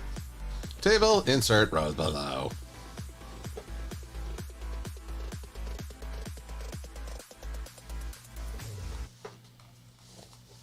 The grind is real. You're right, Enderpup. But it's a grind towards creativity, which will surpass any grind in a video game, thank you very little. Okay, where were we? Oh, actually, we are at well past the half-hour mark, so I'll at least save the Word document. Well, aren't you curious about how it went? Oh, that hurt me, sir. Oh, sir. Horribly. Those other tribes are so... We are a mighty tribe of warriors and should not be crossed. We have got to break ranks with those weak souls. Expression of the episode right there? I'm not sure. Let's find out. Come on.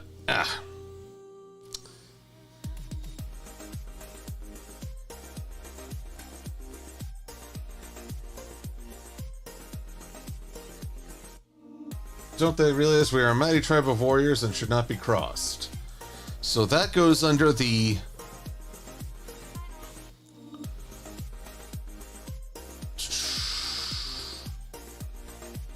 individuation, yada yada.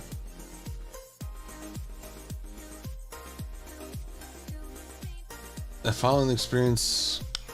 Where's that false narrative I was talking about?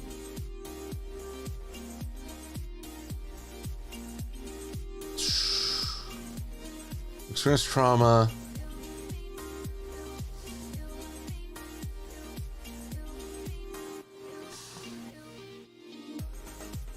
Table, insert, rows below. Man, wish there was a hotkey for this.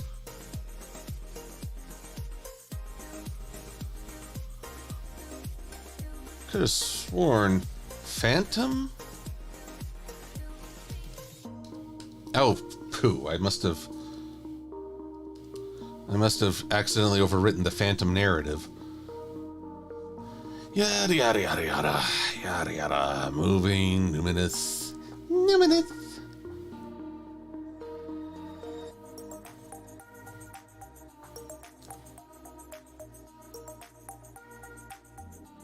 Wonder if I can do a search on this. Edit. Speech. Autofill. No, thank you. Come on, Kindle. You can't tell me there isn't a search the text feature. There you are. Phantom narrative.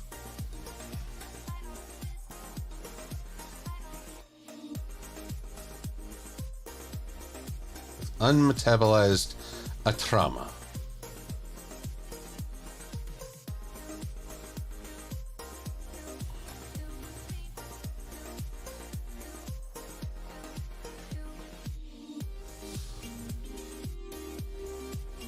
Alrighty.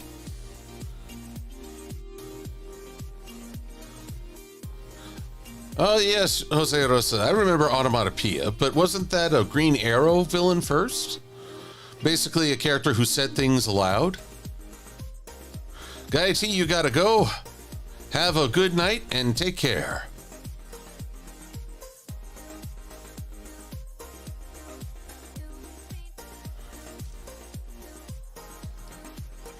Alrighty. I need you!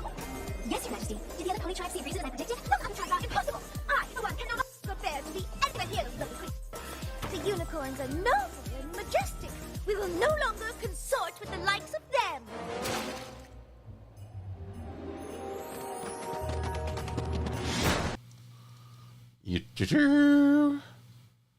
Crossed.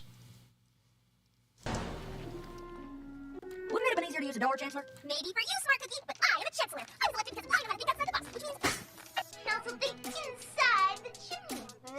Can you think inside a chimney? I didn't think so. Oh my gosh, hold on to your hose. I am just about to be brilliant. That'd be first. I decided that the Earth ponies are going to go it alone. Oh, looks like any other drop didn't come around. I really thought we'd get through them. Don't worry about them. We're the ones with all the food, right? Actually, we're all out. Fine. Then we'll have to go somewhere new where we can grow some new food. And with me as our fearless leader, what could go wrong?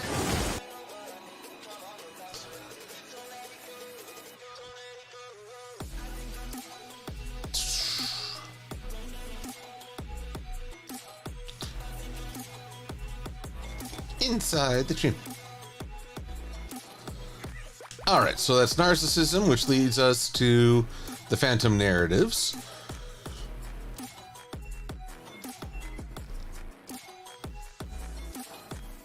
Enderpup, am I streaming next week? I don't see any conflicts next week. The 27th, 2 days after Christmas. No, I don't see any trouble there. I imagine I will be streaming both weeks as far as I'm aware. I'll let y'all know if that changes.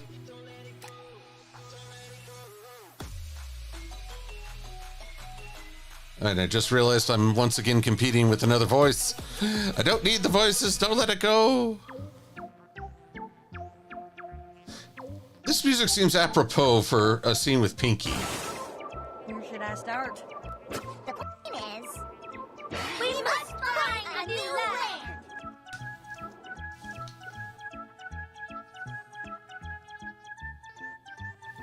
Alrighty. So we're going to move John O. Wilson up. And we're going to put in... Whoop, we must find a new land.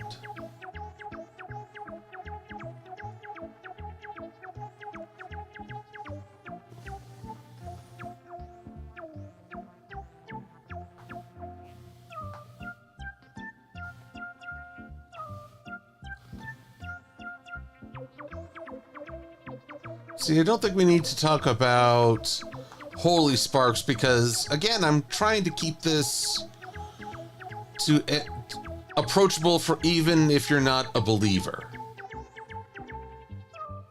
And I'm trying to be very serious despite this marvelously silly music.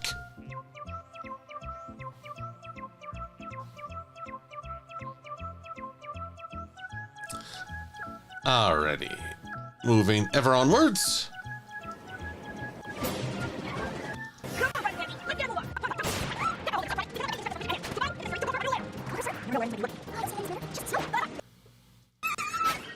Okay, this is getting old. Absolutely not, Your Chancellorness. It's just that they're... Yeah, Or talk. I need to be able to talk. I mean, how would we survive if I just suddenly shut up? heaven forbid that should happen, Your Chancellorship. It's just that the map is also upside down. I got a news flash for you, Cookie. The Earth is round. There's no up or down. Well, wonder if I should put a jab in at Flat Earthers for that one.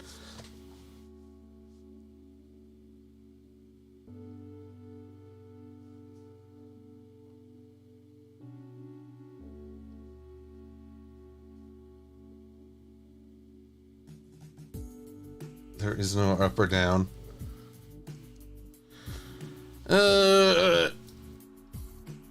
Oh yes, the Flat Earther conspiracy. Here's the thing, folks. Josh Scorcher clued me in on this, that according to the Lord of the Rings, elves can see the entire Earth laid out before them and beyond. And so I came up with the idea that all flat earthers are really elves in disguise. The next time you hear a flat earther, check the angle of their ears and ask for a helping heaping of llamas bread.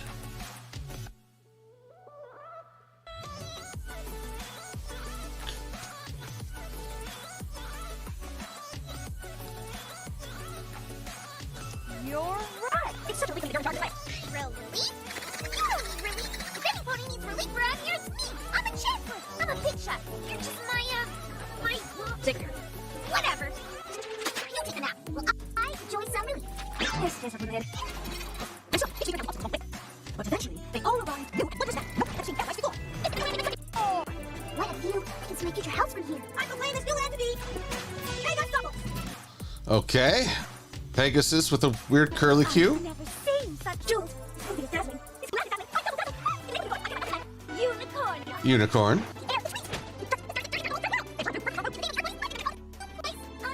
Turtle. How about Earth? Congratulations to me for thinking of it. And a heck of a lot of soil. We found our new home. Whoops.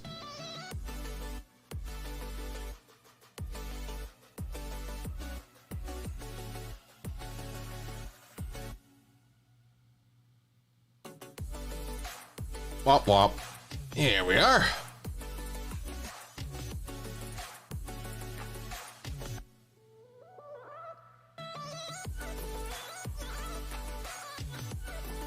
Found our new home, yada yada.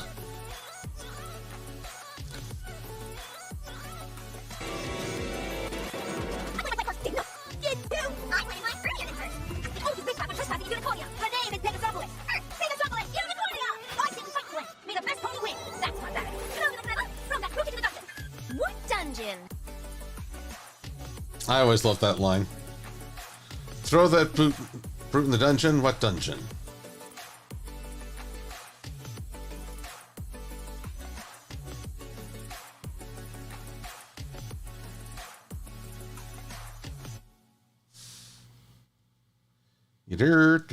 Yes, good. Very good.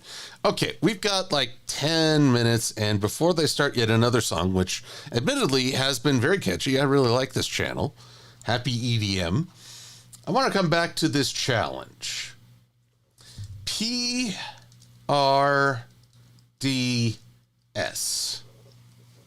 Again, there is Yiddish terms. So a word that starts with P that means the literal meaning of the story. Hey, I thought I said pause the music.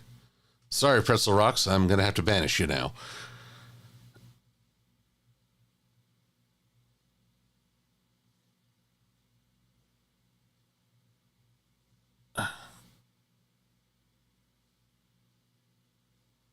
All right, I'll have to double check on the Lord of the Rings elves, says Trinary, because they can't see the whole world, but I'll ask. I'll find out. But here we go. The challenge of coming up with new acronyms. So, surface level. Thesaurus.com, don't fail me now.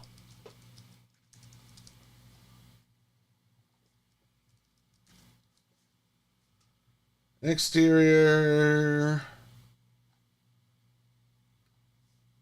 Periphery.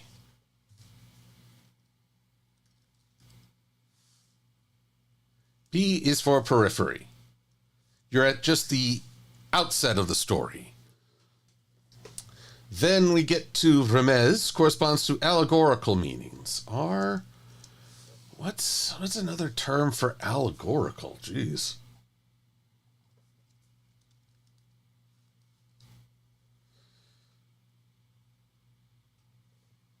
Epilogue, emblem, fable, figuration, myth, moral, parable, story, symbol, symbolism, symbolization, tale, typification.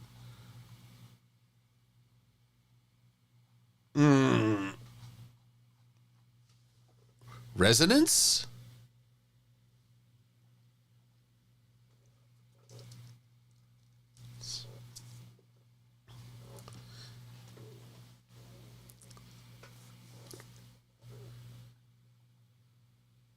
The third level, Darash, is where we amplify text through greater teachings of rabbinic scholars, or in this case, well, I'll just say scholars. Our own insights. So we look for a deeper meaning. Fair?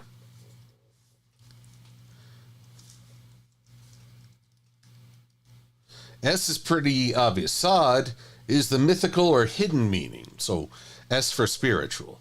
Periphery, resonance, deeper, and spiritual.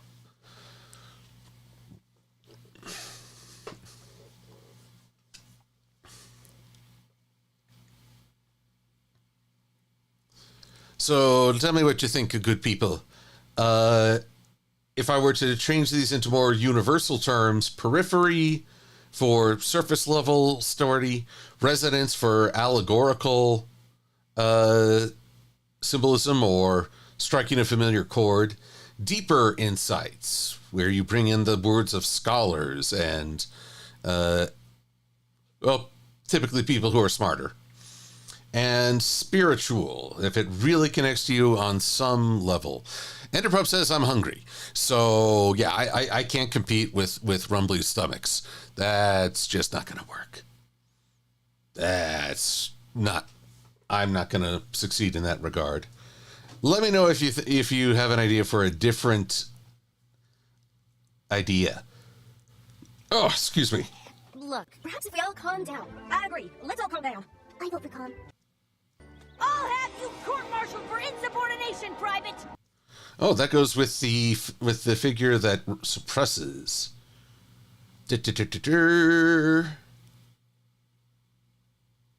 Afraid and quiescent. So where are you at? I'll have you court-martialed.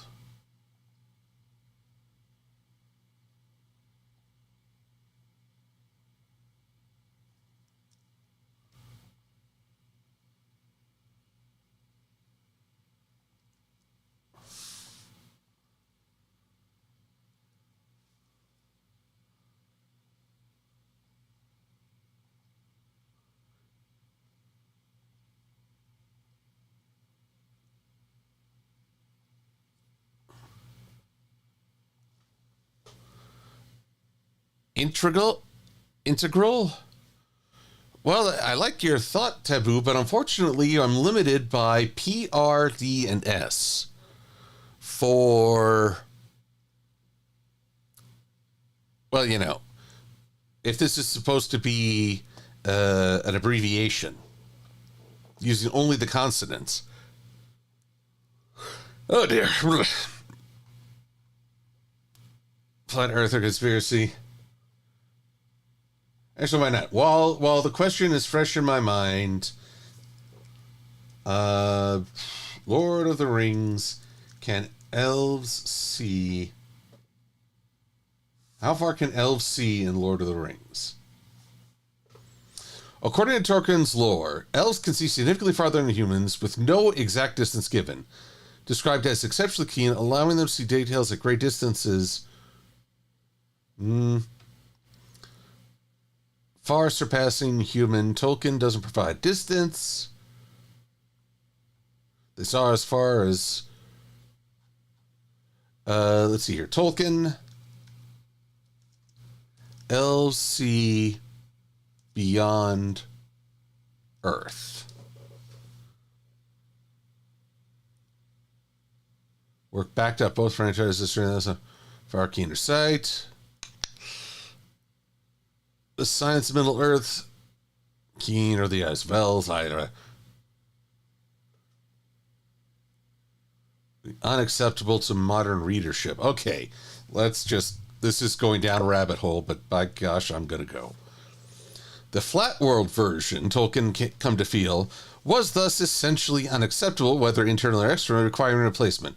But the story of the submerging of Numenor relies intrinsically on this cosmology.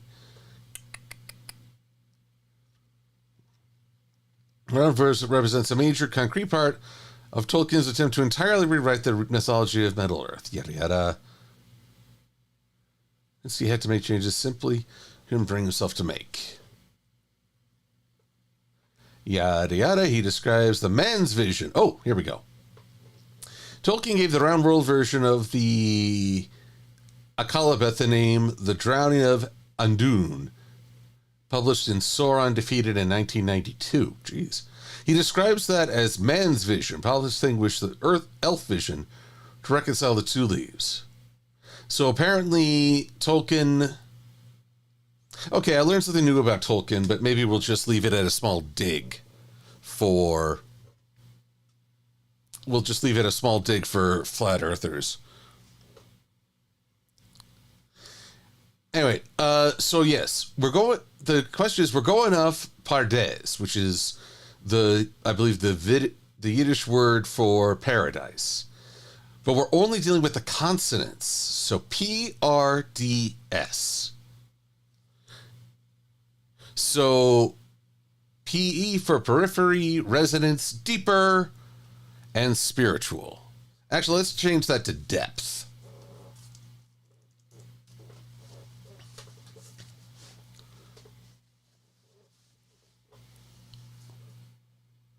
Oh boy.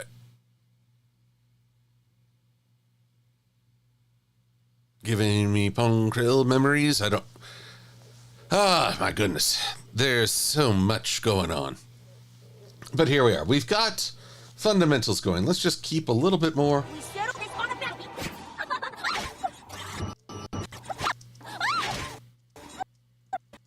bounty. Maybe another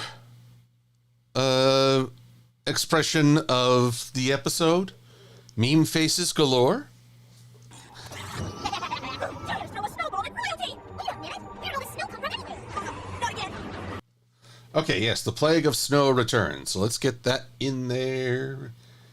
Hello.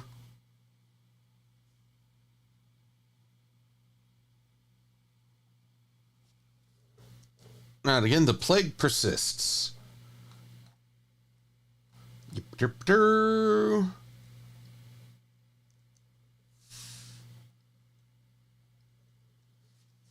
no, not again.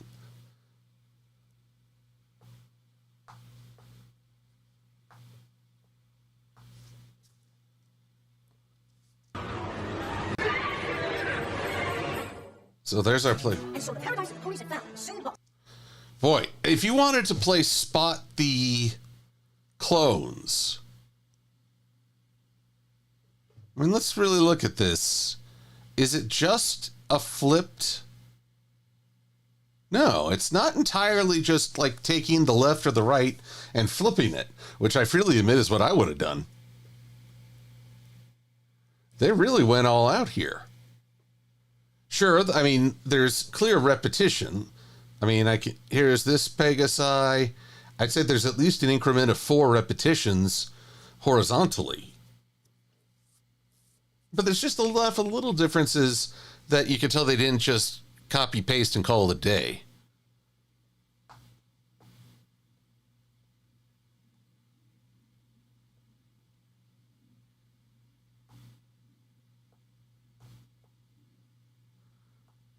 Marshmallow Pone, yep. Classic rarity memes. Berries with a thick blanket of snow and hard feelings. Instead of beautiful, it was blizzarding. It was wonderful, it was wintry, it was snow. Instead of... Get it! Move on! Okay, that would get you kicked out of the theater. In fact, I'll probably like Photoshop this curtain so Silver-Quill can pop out behind it. Yeah, you're kicked out. You're out of this. Every pony was forced to seek shelter, to tie and go, a bunch of ponies. 3 tribes had to shout, and no pony was too happy about that. Please, Commander Hothead. It's Commander Hurricane. But you can call me Hot Stuff. All right, so not all the way through, but boy, gosh, we laid down quite the foundation, including some excellent lyrics, Crusade of Jose Rosa, and a lot more to come, but I've got to work on this. I'm also debating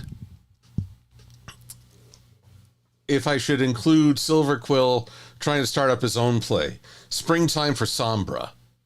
But no, not yet. I'll just have to think that over. Oh, boy. But I don't mind saying I'm feeling a little tuckered and unfocused. But not so much that I can't express proper gratitude to all of you for spending time with me and sharing your thoughts, your insights, cautions, and creativities. Chris definitely wants me to make a play. I'll need to figure out how I'll get a chorus.